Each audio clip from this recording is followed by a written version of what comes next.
샬롬 여러분, 좋은 아침입니다. 네, 오늘도 말씀으로 같이 하루를 승리할 수 있었으면 좋겠습니다. 오늘 9월 12일 본문이고요. 오늘은 열왕기하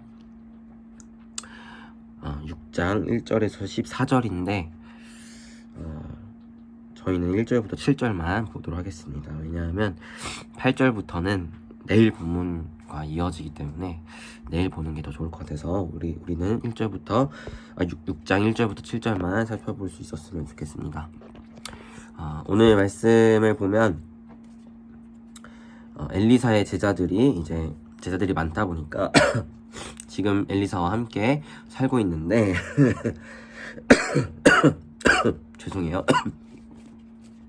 살고 있는 곳이 좁아서 이 요단으로 가서 거기서 나무를 가지고 좀 우리가 살 곳을 세우겠습니다 라는 말을 합니다. 그래서 엘리사가 그래라 라고 이야기를 해요. 근데 이 사람들이 바라기는 선생님도 같이 가셨으면 좋겠어요 라고 이야기를 해요. 그래서 엘리사가 알겠어, 나도 갈게 라고 이야기합니다. 그래서 그곳에 이르러서 이제 나무를 베다가 집을 지으려고 공사를 하는데 한 제자 중에 한 사람이 나무를 베다가 그 베고 있었던 쇠도끼가 물에 빠뜨린 거예요. 근데 이 도끼가 알고 보니까 다른 사람에게서 빌려온 도끼였어요. 근데 어쨌든 다른 사람은 재물을 빌려서 뭐 도끼 가지고 그래 라고 이야기할 수 있죠, 요즘 시대에. 근데 이 당시는 그런 우리와 같은 시대가 아니잖아요. 농경이 중요하고 또 이런 벌목을 하는 게 중요한 시대에 또 특별히 고대 시대이기 때문에 쇠도끼, 이런 철제 이런 것들이 되게 귀중한 시기인데 그런 상황에서 쇠도끼를 빌려왔는데 쇠도끼를 물에 빠뜨려 버렸다는 것은 어떻게 보면 그 빌려준 사람에게 재산적인 피해를 준 것이고, 그로 인해서 이 사람은 그 사람의 그 쇠도끼에 대한 값을 하지 못하면 주지 못하면 뭐라 그러죠?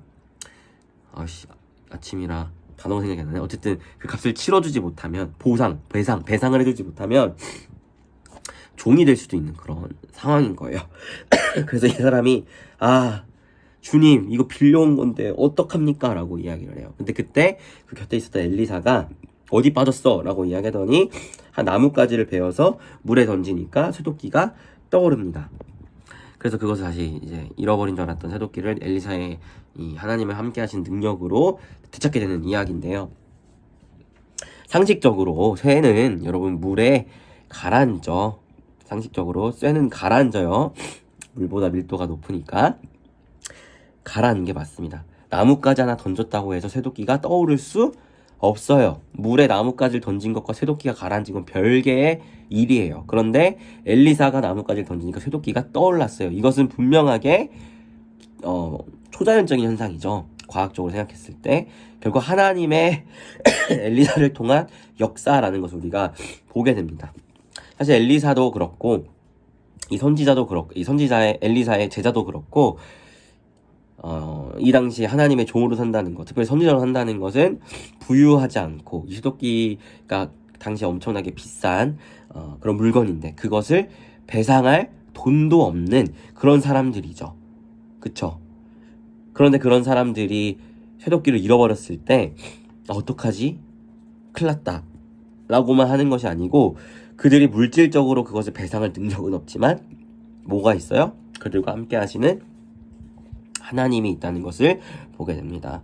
즉 하나님께서는 당신의 사람들을 결코 그런 상황 가운데에서 그냥 버려두지 않으신다는 것을 보게 돼요. 나뭇가지를 던져서 쇠도끼가 떠오르게 하는 이 말도 안 되는 초자연적인 현상을 일으키셔서라도 재정적인 채움을 주셔서 그것을 배상하게끔 할 수도 있지만, 또는 그것이 아닌 다른 이러한 역사로, 초자연적인 역사로 하나님의 사람들이 그런 난감한 상황에 처해 있을 때 그것을 외면치 않으시고 그것을 보살피시는 하나님이시라는 것을 오늘 이 짧은 본문 가운데에서 우리는 보게 되는 것이죠. 그래서 저는 오늘 사랑하는 우리 피플이가 오늘 하루를 살아갈 때 여러분과 함께 하시는 하나님을 기억하실 수 있으셨으면 좋겠어요. 이 당시 쇠도끼는 되게 비싼 거라고 했죠. 이런 것을 잃어버려서 굉장히 난감하고 어쩌면 이걸 빌려준 사람의 종이 될 수밖에 없는 그런 되게 난감한 상황이 펼쳐진다 할지라도 하나님께서 우리는 그것을 갚을 능력이 없지만 하나님께서는 또 하나님의 방법으로 그것을 돌파할 수 있는 피할 길을 내시고 우리의 삶을 돌아보신다는 것을 여러분들이 기억하면서 오늘 하루를 살아가는 우리 피프리가 되었으면 좋겠습니다. 그래서 찬송가 중에 하나님의 은혜로라는 찬양이 있잖아요. 거기 후렴을 보면 내가 믿고 또 의지함은 내 모든 형편 다 하시는 주님 늘 돌보아 주실 것을 나는 확실히 아네 라는 그런 가사가 있어요.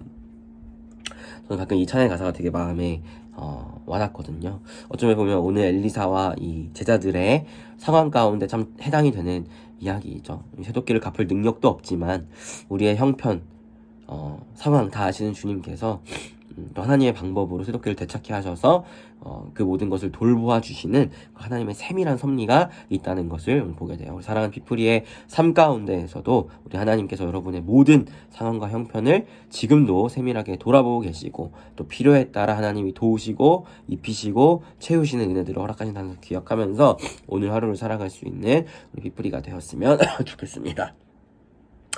네, 오늘 하루도 평안한 하루 보내세요. 샬롬.